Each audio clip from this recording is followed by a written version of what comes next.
And travelers in trains, planes, and automobiles. Even cruise ships, where bookings are up 20%. Nearly 72 million on road trips, with a cost of gas down nearly a quarter a gallon from last year. Nearly 6 million people will fly. INRIX reports the worst days in the car Tuesday and Wednesday afternoon. Traffic may be double. Best times to drive Tuesday and Wednesday early morning.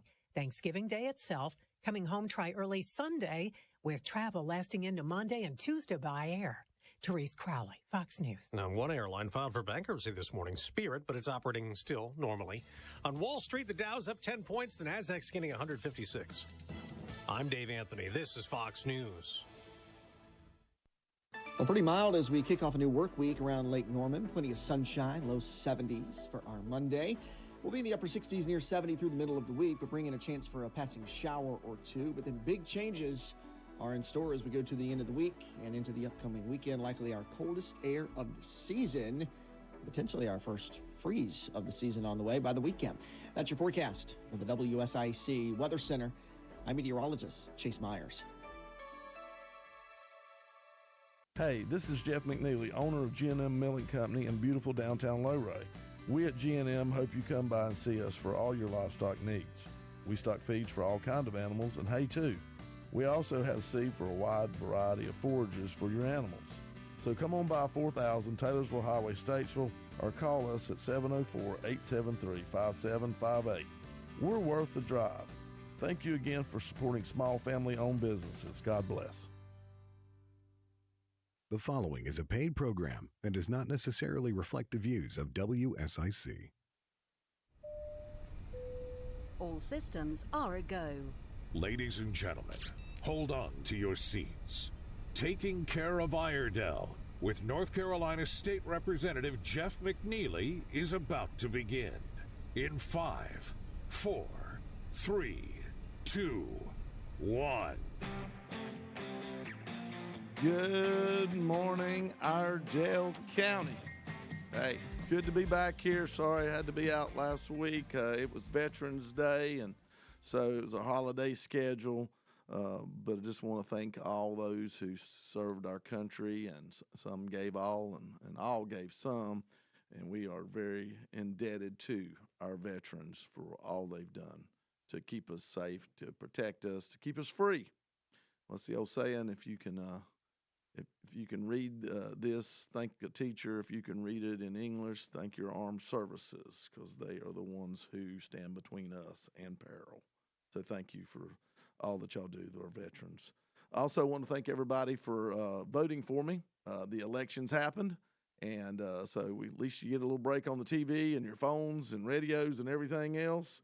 But we're going to talk about that second half of the show. Got a guest I'm going to bring in for the first half of the show here. I understand he did some work here on Friday, but I got Commissioner Gene Houpe on the phone, and we're going to bring him in, and then we'll take calls the second half of the show. Gene, are you with me? Good morning. How you doing? Hey, I'm good.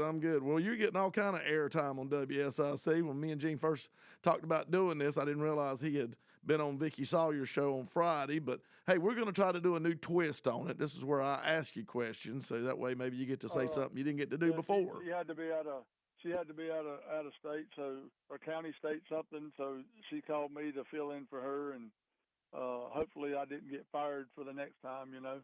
Hopefully you did fine. I'm sure you did. And David Coble was actually at the same wedding that I had to go to down on the coast, so I know where he was. So there you go. That was that whole crew.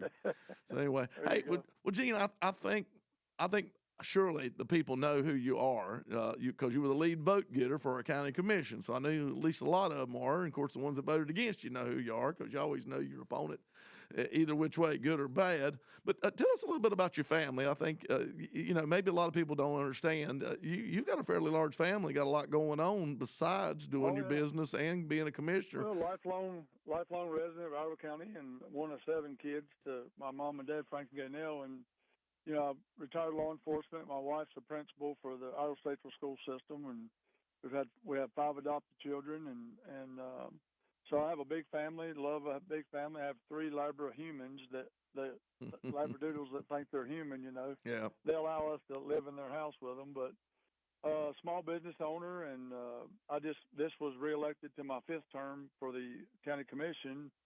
And recently I was elected to my fourth term. I'm on the North Carolina Association of County Commissioners. I'm the District 12 director.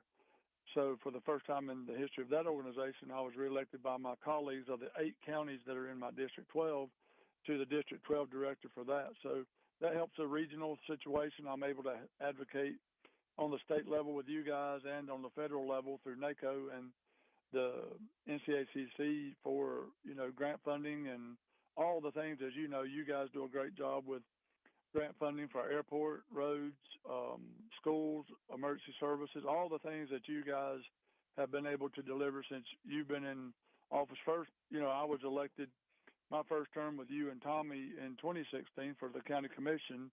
And then, you were appointed when Rena left for the House, and then you've been reelected several times since then. So you and I've got to work together as county commissioners, and then now with representative and commissioner. And so I appreciate from both seats I have as elected official for the NCACC and the county commission, the advocacy all of y'all do. It's a network, Jeff, as you know, from the local level to the state level to the federal level of trying to help citizens. It may not always be in our specific lane, but people expect us to try to help them when we can. And I think the experience and leadership that we all have in our elected offices comes into play.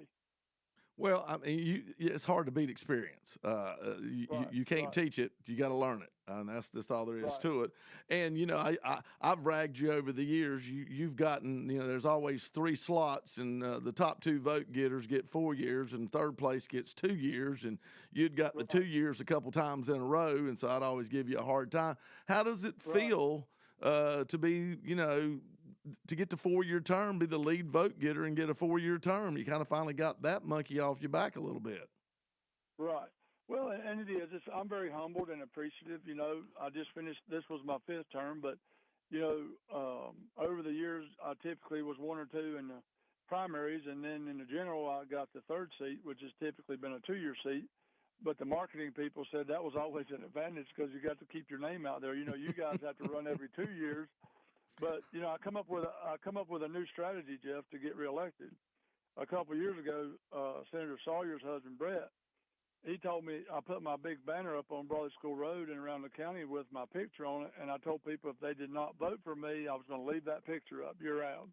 So that actually worked out well because they voted for me because they wanted that picture down, right? Well, the good news is Halloween always comes like the week before the election, so you got that going for you. That's exactly right. You got that. Exactly right. But I'm very humbled. On a serious note, I'm very humbled, and the county commission, I've always honored the tradition since the years and years before me, and since I've been there, I'm the longest serving commissioner that's there now, and like I said, this is my 5th term, but by tradition, the board has always allowed the top 2 vote getters to be the top 2 positions if they want it. That's the catch. Now, the commissioners legally have the final say about it, but typically the commissioners in the past have honored the tradition of the top 2 getting to pick what they may want if they want it. Some of them don't have time to do the chair vice chair job. That might be 1 or 2 in the election. So there's been all kind of people over the years that did not want it, could not do it time-wise, but they could do the job as a regular commissioner. But, I'll wait and see what happens. I think the citizens around the county and around the state and the country, they come out in record numbers. I think it's a mandate. They want elected officials to do what they want. They want government for by and of the people. I think like Donald Trump, a lot of times I break some china, as one of my colleagues says, but I think sometimes my heart's in the right place. You advocate for what's right. You advocate for what you can do for the majority. But as you know, as a commissioner and a representative, every decision we make is going to disappoint somebody. Oh, yeah. And I think at night, if we lay our head down that we did what was best for the majority, I think that's all we can do at the end of the day. We never want to make it worse for people. And I think as we've all been elected, we all worked well together as commissioners before you was a representative. And, there's a double-edged sword. When you live in one of the best counties in the state and then you live in one of the best states in the country, we've got growing pains and growing issues and things like that. and I call them opportunities instead of problems. I call them opportunities. Yeah. But as you know, with growth, one of the biggest expenditures we have is capital funding for schools.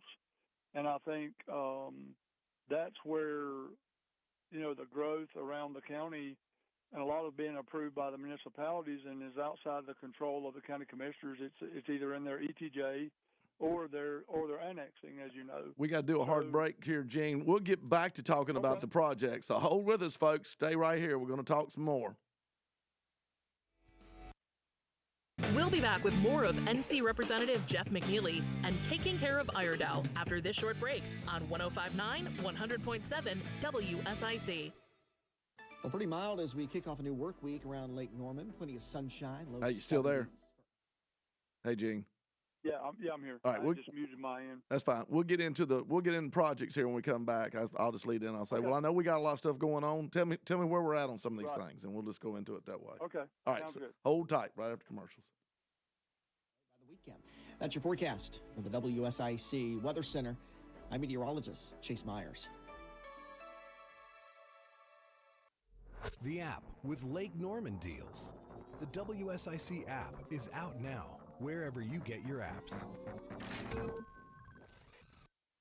Cakes, cookies, toys, and gifts. The Southern Christmas Show, November 14th through 24th at the Park Expo and Conference Center. Buy tickets at southernchristmasshow.com. Online tickets courtesy of Craft Body Scan. The Southern Christmas Show. Here's your WSIC community calendar. Speedway Christmas at Charlotte Motor Speedway begins Friday. The Holiday Light Show features more than 5 million lights on a 4-mile course through the oval, pit road, and infield. The show also has drive-in movies on the gigantic Speedway TV. Speedway Christmas tickets and information are available at charlottemotorspeedway.com. The Stony Point Volunteer Fire Department will host a barbecue chicken fundraiser on Saturday from 1 p.m. until they're sold out. The event will be at Station 1, located at 501 Ruriton Park Road off Taylorsville Highway in Stony Point. The meal includes barbecue chicken, baked beans, slaw, roll, and dessert for $10 per plate and will be a drive-through event. The proceeds from the fundraiser will go towards projects for the fire department. For further information, call the Stony Point Volunteer Fire Department at 704-585-2519 and leave a message. Sunday Fun Day returns to Lost Worlds Brewing in Cornelius. U2 tribute band Rattle and Hum takes the stage at 4 p.m. for a free concert powered by Waves Entertainment. Grab your chairs, your dancing shoes, and your friends to enjoy cold brews and a fun outdoor concert by Rattle and Hum. We'll see you Sunday at Lost Worlds Brewing in Cornelius for Sunday Fun Day. To keep up with all the events happening around the community and much more, including amazing local deals, download the WSIC News app today. The Renaissance Festival is back, Saturdays and Sundays, now through November 24th. Eat, drink, be merry at the Renaissance Festival. Tickets available online only at renfestinfo.com. Don't miss it! Johnson's Parts and Supply, your Auto Plus auto parts store, carries Wagner brakes as well as gates, belts, and hoses. They also make their own hydraulic hoses. Johnson's Auto Parts, your Auto Plus auto parts store. 1112 Shelton Avenue, Statesville. Now back to more Taking Care of Iredell with your host, NC Representative Jeff McNeely on 105.9, 100.7 WSIC.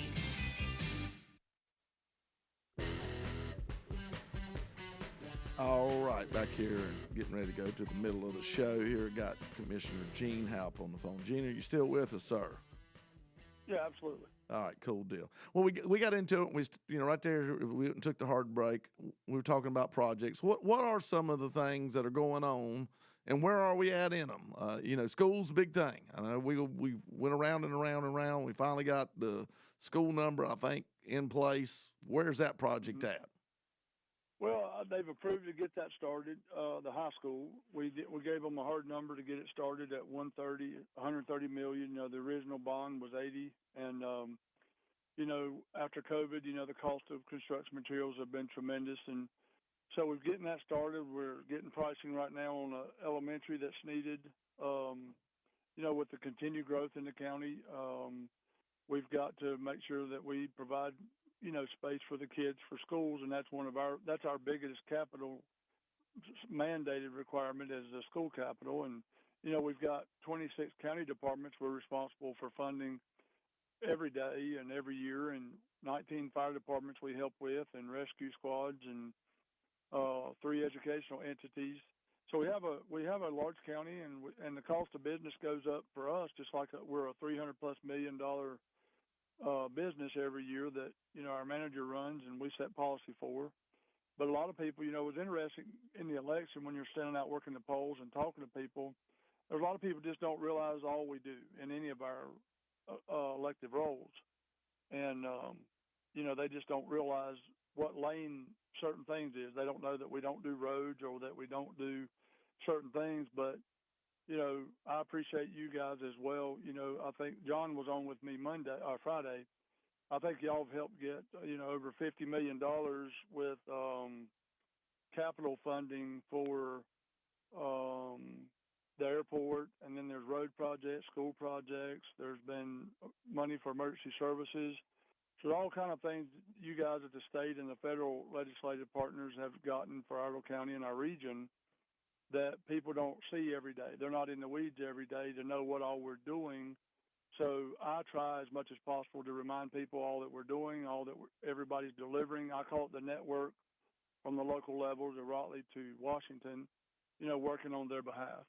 So right now for us on our capital plate, if we're not careful, there's going to be a need for a jail expansion. You guys approved the public defender's office personnel that we had to make space for, and if we've got to figure out a way to get the cases dispositioned faster to get people out of the jail to save tax dollars and stuff like that. The sheriff's office is busting at the seams, and all that kind of stuff. So all kind of challenges with that. Health department. I mean, there's all kind of things needed for county operations that we've had to put on hold until we get the mandated stuff, going, like the school capital. Yeah. Well, and I learned real quick. Everybody loves to, run on election. Well, we're gonna quit spending all this money. You can't. We're growing. Right. You can't starve the people from what you've got to supply. You've got to have schools. You've got to have the different infrastructure. You've got to be able to provide services. And the biggest thing, as you see too, is when we say balanced growth and things for people say, what does that mean? And I say, well, you always want your industrial and business growth to outpace your residential growth, because that's what keeps your property taxes down. We're doing a park at Jennings Park. We're investing about $35 million. And not all of that is taxpayer dollars, but, recreation, you have a diversified county with over 200,000 people. So people, when they come here looking to move their business and industry here, we want a workforce, a trained workforce. That's the importance of having good schools. And you want to be able to provide a workforce. You want to be able to have recreation, great schools. You want people to have disposable income so they can shop locally. So we get the sales tax revenues from that. Your restaurants and hotels are full. With the 2 interstates here, it's important. Years ago in 2018, when we tried to do the quarter-cent sales tax, we were going to use for some of the school stuff and security at the schools, and maybe some for partially the sheriff's office. But that did not pass because people are conservative in our county. But the point we tried to make at the time is a quarter cent of sales tax then was equal to 3 to 4 cents on the tax rate.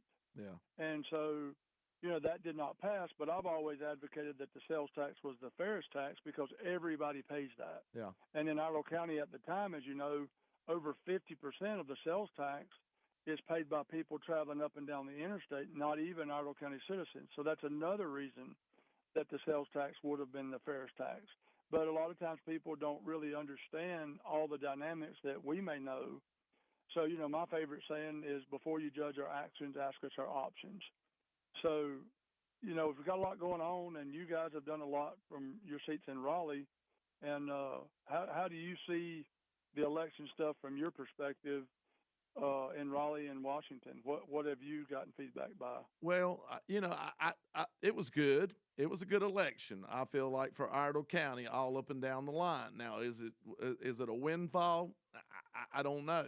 The problem I see in Raleigh right now, to a point, is we don't have the supermajority in the House, but we're close. We're 1 vote. I think we can make that work.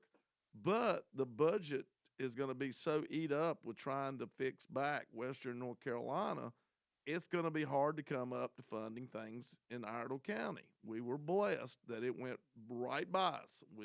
Very little damage, very little, no loss of life, just very fortunate. But it's going to take probably $100 billion to put Western North Carolina back together. And that's going to take everything we've got in the rainy day fund. Plus, we're going to probably come up $3 or $4 billion short of what we got to do just to match our part. So hopefully, once President Trump gets in and his cabinet and people, we can get FEMA straightened out. I was very disappointed to see, that they were politicizing the FEMA payouts and things like that. And so, I know that's another day, another topic, but I'm just saying we all as elected officials have to be fair and impartial, and we represent 200,000 people in this county, and not all of them voted for us. So when people want us to call, integrity-wise, we've got to do our job and help them. And that's what I pride myself in over the years, is I know you're responsive when people call you. I answer the phone or I call them back. I think that's my reputation as an elected official, is I try to help them if I can. And, and I think that hopefully people can relax and enjoy the holidays and get the political rhetoric. Some people are over the top. The world's not going to end. President Trump's been there before. Everybody might not agree with everything we agree with philosophically, but the people in this country overwhelmingly voted for the direction we're going. They want the country straightened out. They want America First policies. They want safe communities, safe border, and all the things, as you know. And that was overwhelming mandate, and we've got to get down to doing that work, as you know. And people are just fed up. People need to be able to afford groceries and gas and pay rent, take their families on vacations. That's what you and I hear as we were out at the polls, is people are tired of the rhetoric. They want us to fix the problems we can fix, right? Yeah, quit creating and fix them. And it seems like that's more what we got with Biden-Harris administration was more problems, not fixing the ones we got. So we've got to go about doing our job. The problems on somebody else. I mean, you've got the problem. You can't blame Trump once he's gone. You can't continue blaming him for issues the Biden-Harris administration have created. You can't say the border is safe and secure when it's not. People just want the government to work for them and streamline the cost of government as much as possible, And people, when I was trying to help veterans, I mentioned that the other day, only 80% of the people in Washington are still working at home after COVID, and 20% are physically in office doing their job. Yeah, I think they're going to fix that with Elon Musk and Vivek Ramaswamy, but you'll have the bureaucracy fighting against. They're unionized. Saving money and federal government. And I think one thing that would help is if the Senate and the House, if they can cut out. I know there's going to be at some point pork barrel spending on the backside of bills, but we need clean bills. We need to pay for stuff and stop spending billions of dollars. Like right now, they're trying to spend billions of dollars before they leave office. So Trump can't return it back to the general fund or turn it into helping Western North Carolina or Florida or Georgia or places that had hurricane damage. We're going to fix the rainforest instead of fixing the Pisgah National Forest. Yeah. Well, the people are, I don't care if they're Democrat or Republicans. They're smart. They see that that's a bunch of no good decision making. They don't care if you're Republican or Democrat. Is put America first. That should not be partisan. We take care of our families before you can take care of other families. So if you make our streets safe and secure, you figure out a way to give citizenship legal pathways, build our military back up to where we can have deterrence and strength, all the various things that we need to get back to and straighten out. You don't leave Afghanistan and leave billions of dollars of equipment over there for our enemies to use against our sailors. Come on. I know. We're crazy. All right, we got about a minute. What's the one thing you'd like to accomplish in these next 4 years? Well, I'd love to just continue working for the people and make Iredell County the best county in the state and help you guys make it the best state in the country. And I think by doing that is we have to be transparent. We have to make good decisions based off of objective information. I have a good group I work with. I'm hoping that they will recognize and honor the tradition of the voters. And if they don't, we still got the same work to do and all that. but I'll leave that to the citizens. I know I appreciate the outpouring of congratulations and the voters. Almost 62,000 people voted for me, and so they like what I'm doing. And but I want to congratulate all the people that ran and won, and all the people that didn't win. They offered themselves up. All right. So we got a lot of hard work to do, and I appreciate all you guys do in Raleigh as well. Well, we'll keep doing it. We're getting ready to go to take the hard break here in about 10 seconds. So, Gene, thank you for calling in and coming on the show, and good luck. Yes, you know, if I can help, give me a call. Well, I appreciate you. Thank you. All right, Have folks. a blessed holiday. Yep. Stay tuned for the second part of the show coming up. There's more Taking Care of Iredell with North Carolina Representative Jeff McNeely on the way from 105.9, 100.7 WSIC.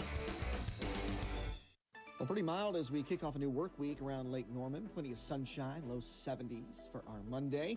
We'll be in the upper 60s, near 70 through the middle of the week, but bring in a chance for a passing shower or two. But then big changes are in store as we go to the end of the week and into the upcoming weekend. Likely our coldest air of the season, potentially our first freeze of the season on the way by the weekend. That's your forecast from the WSIC Weather Center. I'm meteorologist Chase Myers. Hey, this is Jeff McNeely, owner of G&M Milling Company in beautiful downtown Lowray. We at G&M hope you come by and see us for all your livestock needs. We stock feeds for all kinds of animals and hay too. We also have seed for a wide variety of forages for your animals. So come on by 4000 Taylorsville Highway, Statesville, or call us at 704-873-5758. We're worth the drive. Thank you again for supporting small family-owned businesses. God bless. New lunch specials now available at Mooresville's best Italian spot, Pomodoro's. Open Tuesday through Sunday and ready to serve you the best Italian this side of the motherland. View the mouth-watering menu at pomodoros.com. Hey, it's Kevin Harrison with Harrison's. Now's the time to load up on layers. From lightweight long-sleeve t-shirts to heavy-duty Sherpa line coats and everything in between. Harrison's has what you need to work safe and work warm all winter long. Come see us on Norman Station Boulevard in Mooresville. Johnson's Parts and Supply, your Auto Plus auto parts store, carries Wagner brakes as well as gates, belts, and hoses. They also make their own hydraulic hoses. Johnson's Auto Parts, your Auto Plus auto parts store. 1112 Shelton Avenue, Statesville. Hello, friends. This is Dwight with Gullion's Christian Supply and Homeschool Headquarters, inviting you to join the Gullion family and staff in praising the Lord for 30 years of providing you with trustworthy and inspiring books, Bibles, music, gifts, and supplies. We so appreciate your support and friendship over all these years. With locations in King and Statesville, North Carolina, visit us again soon for encouraging fellowship and essential provisions for your Christian life. Gullion's Christian Supply and Homeschool Headquarters, where the Bible stands. Hi, this is Bob McIntosh with the McIntosh Law Firm in Davidson. Since 1997, we have been committed to providing our clients with competent, caring, and experienced legal services. Learn more at McIntoshLawFirm.com. This is a Bloomberg Money Minute. Spirit Airlines has done it. As expected, the ultra-discount carrier has filed for Chapter 11 protection with a plan to hand over control to bondholders. Spirit says while in bankruptcy, it plans to operate as normal, at least from the passenger point of view, and emerge early next year. The filing comes after failed attempts to merge with other airlines, first JetBlue, whose deal was blocked by a federal judge, then Frontier, with whom talks simply fell apart. The company behind the Grammy Awards and the Kardashians has agreed to merge with the Hollywood production company owned by LeBron James. His Spring Hill company is combining with Fullwell 73. Complete terms of the deal have not been disclosed, although investors including Nike, Epic Games, and Fenway Sports Group are putting a collective $40 million into the deal. Wall Street's indexes started slowly, but they're starting to trend upward, with almost twice as many stocks rising as falling. The Dow is near break-even. The Nasdaq, though, rising nearly 1%. S&P up almost 0.5%. Andrew O'Day, Bloomberg Radio. It's Taking Care of Iredell with NC Representative Jeff McNeely on 105.9, 100.7 WSIC. Local starts here.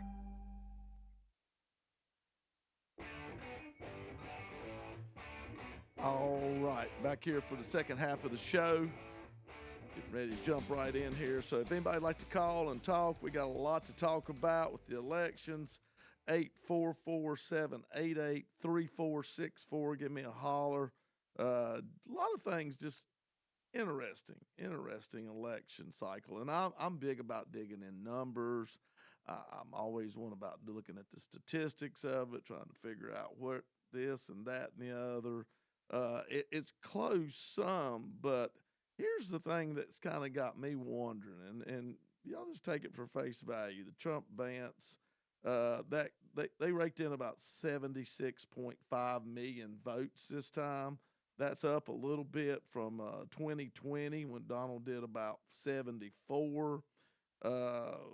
And then you had also you had looking at make sure I got my numbers right here.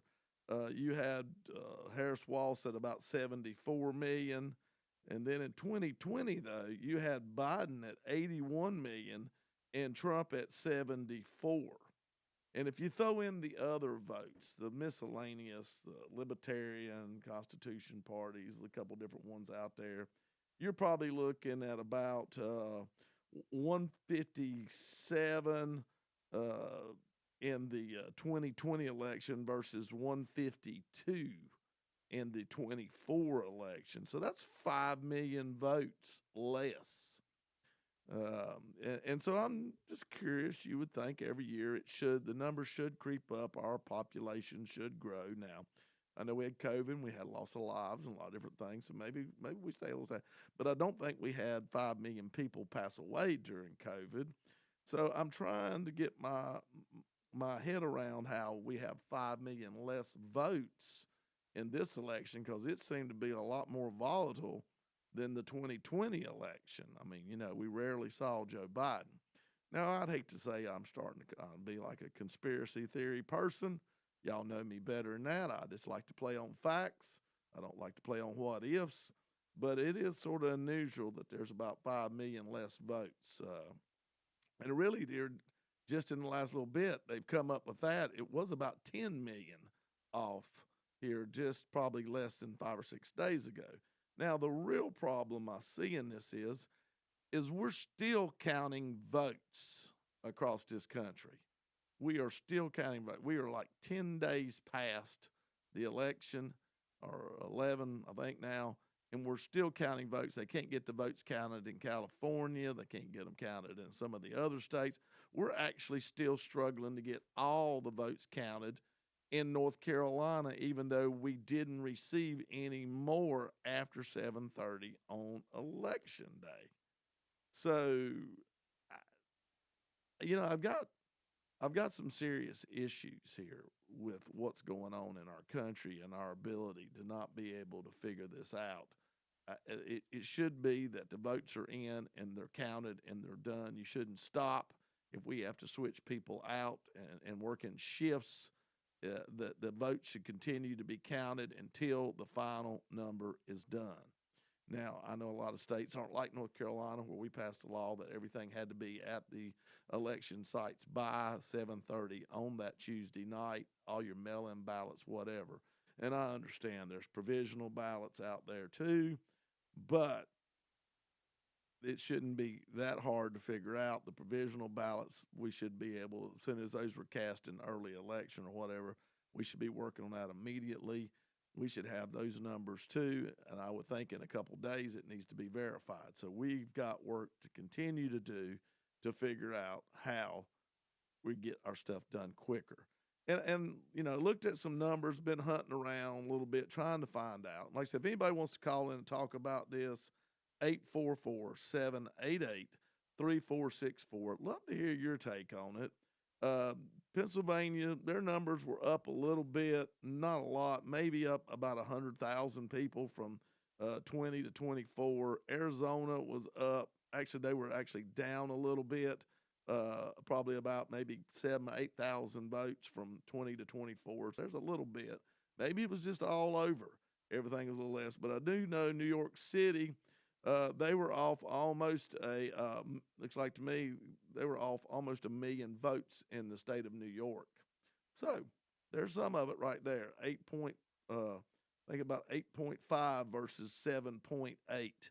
So not quite that, but about 700,000, 800,000, something like that. So the question is, and I looked at Pennsylvania. Pennsylvania actually last time had it where you could do mail-in ballots and didn't even have to sign your name. You just went ahead and asked for a ballot to be sent, and you sent it back in, and there was no signature verification on it, which we thought was a horrible idea and may have proved to be exactly what it was, a horrible idea. Now I'll have to go down and look at actually each individual area, some of the counties and stuff, to see how the numbers moved around. Did more red show up, and that's why Pennsylvania's up, and less blue, or is there just a lot less blue ballots? Don't know the answer. I don't know the answer, but it did go this time for Trump instead of Harris, so that's interesting too.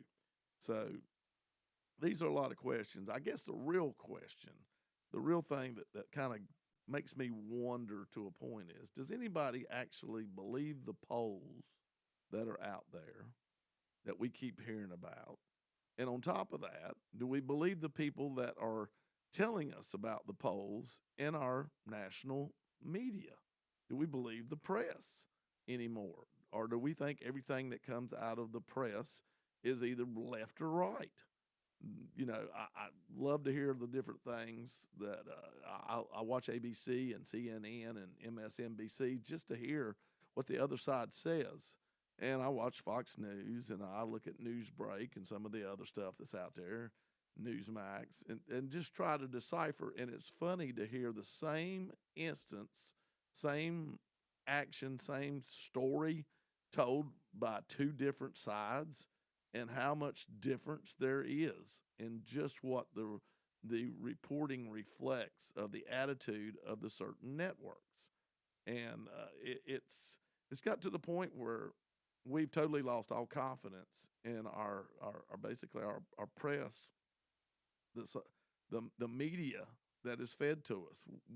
We don't believe it. I think a majority of, I think more on the right than the left to a point, but I think the left's starting to see it too, because in the last three elections, the poll numbers never seem to match up to what's actually going on. So who do they call? Where do they get these poll numbers from?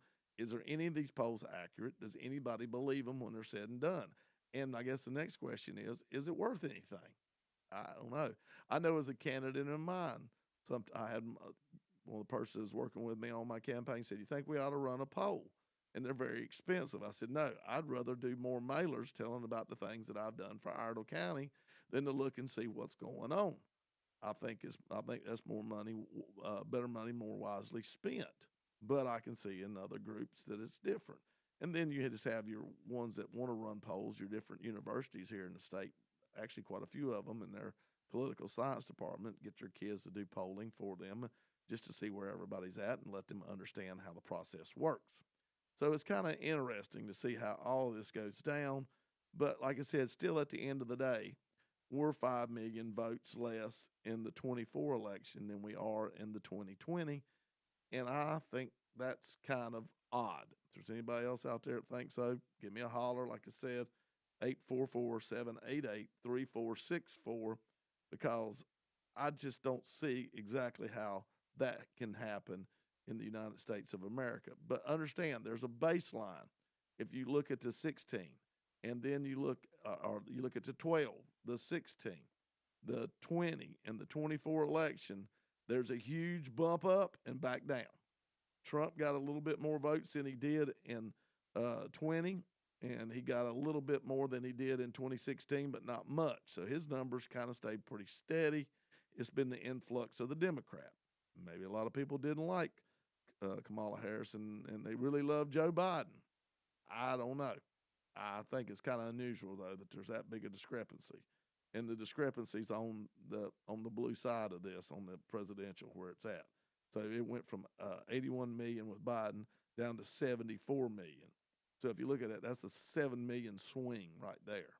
Trump did pick up a couple million. That equates for some of it, but not near enough. So we'll be curious to see how things progress with this. I think this is something that's worth being looked into. I think with the new Congress that's going to be seated, I think they need to take a look and maybe figure out these things. Do we got a caller? Getting right near break time here. May have to catch him in the second half of it here. Let me check it out and see. We may have to take you after break because it's 11:44 and we break hard at 11:45. But so these are things that keep making me wonder just exactly what did go on in the 2020 election. maybe nothing. I'm not going to say.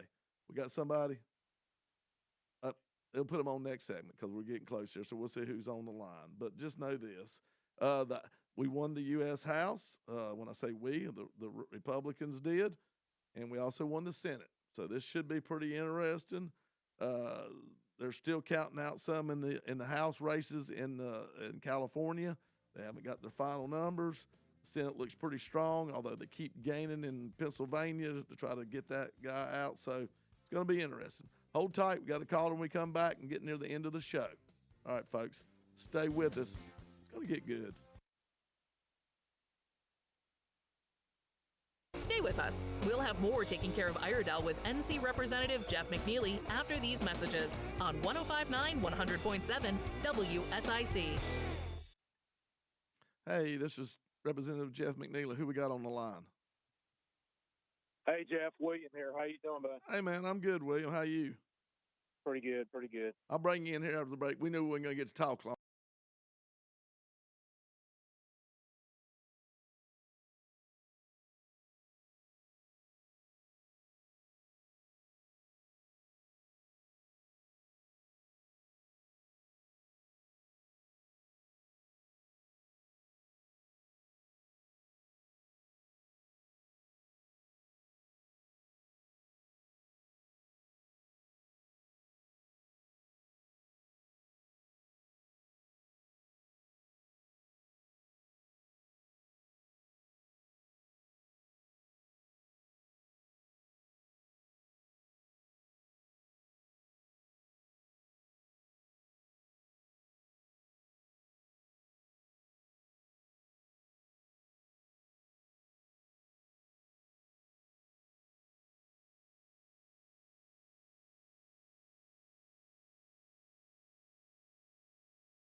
World's Brewing in Cornelius. U2 tribute band Rattle and Hum takes the stage at 4 p.m. for a free concert powered by Waves Entertainment. Grab your chairs, your dancing shoes, and your friends to enjoy cold brews and a fun outdoor concert by Rattle and Hum. We'll see you Sunday at Lost Worlds Brewing in Cornelius for Sunday Fun Day. To keep up with all the events happening around the community and much more, including amazing local deals, download the WSIC News app today. The Renaissance Festival is back Saturdays and Sundays, now through November 24th. Eat, drink, be merry at the Renaissance Festival. Tickets available online only at renfestinfo.com. Don't miss it! Call now to speak with NC Representative Jeff McNeely at 844-STUDIO-4. It's Taking Care of Iredell on 105.9 100.7 WSIC. All right, back here with the last part of the show. Got my caller and I got William. Hey, William, are you there? Yes, sir. Yes, sir. Hey, man. We're here. Hey, good to talk. What you got on your mind today? It just, it seems to be in some ways, Jeff, we're really no better off as far as counting votes and everything from what it was in 2020 up until this election, 2024, in some ways. But I still thank everybody, including you, now that we're on air. Just thank you for going out and voting, because it does count. I mean, that's really the only defense that we have. That's it. Every season when it comes up is to research the people and just go, check someone's name when you go to the voting booth. Somebody asked me, how was it that the state of North Carolina went red with along of the majority of the states in the union went red, including our state, and then we didn't get a Republican governor. Mm-hmm. And I told him, I said, well, I think in my opinion, this is just my opinion, you have some independent voters in each state. And that means that correct me if I'm wrong, independent voter, they don't necessarily vote for the party, they vote for the person. Yeah. In North Carolina, it's almost a third, a third, and a third. You got a third unaffiliated, a third Republican, third Democrat. So those unaffiliated, they figure out where they want to be and what they want to do. Right. So, well, now that being said, would Josh Stein, if I had him in front of me right now and I could talk to him, I'd shake his hand, congratulate him. Yep. I think he'd run a little bit better of a campaign than Mark Roberson did. But he's also got some big shoes to fill, and I'm sure he knows that. He realizes that, and it's just clock in, go to work, and try to govern our state. We'll see if Josh wants to be one that leads or if he wants to be one that obstructs, and we're going to find that out pretty quick. Well, and Jeff, you've dealt with it. Obviously, David Cobble, Vicki Sawyer, all you folks have dealt with a Democrat governor for the last 4 years, and you were still able to get some things accomplished in a positive way. So I'm optimistic about it. I think Josh Stein, take away the fact that he's got a D beside his name, like you just said, maybe he'll lead and y'all can work with him and get some things done for the state. Yeah, I've got an olive branch out, and I'm willing to see what I'm willing to see what he's willing to do. And I guess we'll go from there. If he wants to go hard left, it's going to be a long 4 years for him and us too. But we'll take care of business best we know how, and we'll take care of this state like we've been doing. So that's where it's at. Well, once again, Jeff, I appreciate everything you do, and getting Gene Houpe on there earlier on your segment. He's a good man. He's a good man to work for and work with. Yep. He's a good Christian man. I know him, and it's just. It's a shame what happened to us, in the 4 years that we've been dealing with up until this point. But it was a pleasant surprise to wake up Wednesday morning and realize that we had a result. Yeah. I was fully anticipating on the fact that we were not going to have a result or answer, and that we were going to be dealing with this for some time. And that's just frustrating, for everybody as voters. Well, so I'm glad that it turned out the way it did. I know we've got some local stuff that we're still trying to get figured out here as far as counting the votes. Two Supreme Court judges in our state are still trying to be counted for here.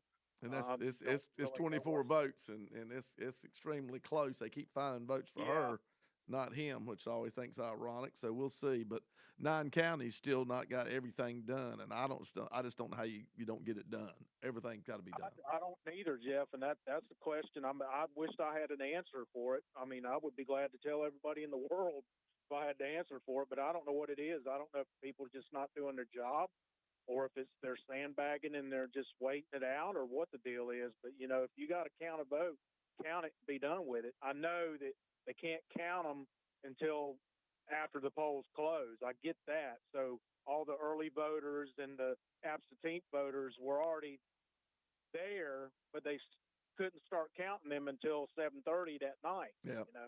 Well, we did that. We've called a little crap about it, not letting them do it early. But we've had it before where the numbers have leaked out in certain counties, and so that's not good. So we had to do something to stop that. So this is the only way I know to do it was wait and count them all after it closes, after it's all done. Get the extra recruits in there if you have to. Hire some, some volunteers or whatever you have to do to get somebody that knows math and can count. Well, but I know a lot of it's computer generated too. But you still got to have somebody running the computer. Yeah, and I'll have Major Dave Gortz in next Monday, and he's found some interesting things. So it's an ongoing. It's an ongoing. So. Well, Jeff. Thanks again. I appreciate all your hard work, and we'll be in touch. Okay? All right, brother. Be good. All right. Probably won't take no more calls the rest of the show. Just talk a little bit about North Carolina. Like I said, we did have Josh Stein and Mark Robinson, and Josh outraised Mark about 12-1 when it was all said and done. And know this, there at the end, Mark was out of money. And I think Josh Stein moved either somewhere between $12 or $15 million out of his account into other races in the state. Some of them were council of state. A lot of them were House and Senate seats, trying to move that to the blue. So he was able to spend money on those races. And so that helped those. And that's one of the reasons I think we don't have the supermajority in the House. We're one short. And I think you saw some trickle down too. And you look at Jackson versus Bishop. Jeff Jackson versus Dan Bishop on the Attorney General. Jeff Jackson outraised Dan by about $4 or $5 million. Mo Green outraised Michelle Morrow for the Department of Public Instruction Superintendent by about $3 million. And on down, Hunt outraised Weatherman for the Lieutenant Governor. And Elaine Marshall, she's been there forever. Chad Brown got close. That was one of those races where it actually was a lot closer than we thought. And so Chad ran a hard, good race. It's just she's been there for a long, long time. So now we're down to Jefferson Griffith, who I've had on the show. He's on the North Carolina State Court of Appeals, running against Allison Griggs, who was appointed by Cooper, very liberal. She's already made her statement that how she's going to rule on any abortion restrictions that come across their court. So she's done mapped that out. Matter of fact, she had a judicial complaint filed against her for going ahead and making that statement, which is true. Justice should be blind. Their job is to call balls and strikes, not to determine by their feelings. This is what happened when we had a Democratic-led North Carolina Supreme Court not that long ago. It was about feelings, not the rule and letter of the law. It was how they felt, which could change from day to day. Well, that's how she is. Right now, they found enough provisional ballots and this, that, and the other that she's actually up, I think, 20. Let me make sure I got my numbers right here. 24 votes. So if you don't think every vote counts, folks, look at this race right here. This is closer than the Newbie Beasley race way back. And I'll be curious to see how many of the provisional ballots are actually verified and wonder if they'll go back and challenge them. So this one might take a while to get settled. We'll see how it goes. But 24 votes. Like I said, there's still 9 counties that aren't officially done. They should have filed their report on Friday, and they haven't got it done yet. So they should have went ahead and declared what they had, in my opinion, on Friday. But we want all votes counted, but count the votes. I don't know how long it takes to do that. So it's going to be interesting. It looks like the Senate got a couple races there pretty close. Going to be some recounts. They're going to have at least 30 seats is what they need for a supermajority. They may get up to 32. It's really tight right there. In the House, we're pretty much locked in right now at 71. It looks like that's the number. Tricia Cotham got it by a couple of hundred votes, and Frank Sossaman up in Oxford, North Carolina area lost it by a couple hundred votes. So it's really tight. So it's going to be interesting to see how we do. But all those races I talked about, even Griffith, the Democrats tried to use Mark Robinson, I guess for a better term, to smear those Republican candidates or whatever. They tried to link them to Robinson every chance they got, any way they got, even though Jefferson Griffiths never had any statement or anything to that point said about him with Robinson. They still tried the commercials in about how important. And they love to talk about abortion ban, but it's restrictions. It's not a ban. We still have abortion. I'm sad, but we do in North Carolina. But it's at 12 weeks, and that's where the General Assembly said it. I was one of the ones on the subcommittee, and I voted for that. And I wish there wasn't such a thing as abortion in this world. I wish never had to even have that conversation, but we do, and it's sad. But that was the main thing that they ran on in this state was on abortion restrictions. And so we'll see how this goes. What do they run on the next time? I do not know. I think the economy is usually important.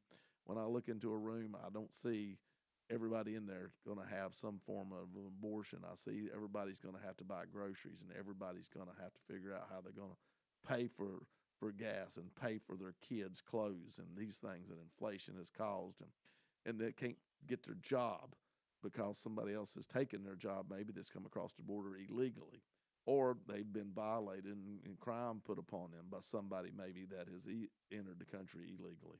So those are the issues to me that are at hand. Got to go to a wedding this weekend down on the coast. My young lady that worked for me a while, and Scott Marsh, married Zeke Barefoot, and I wish them the best and just pray for them that things go well. And so we're going to go to prayer now.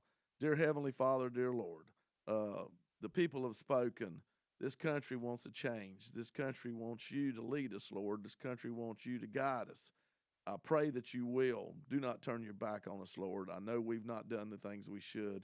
Please, Lord, help us repent and come to you so that you will bless us and you will continue to show us your love and your affection. Be with Anna, Scott, and Zeke. Dear Lord, I pray for their marriage. I pray for all of us.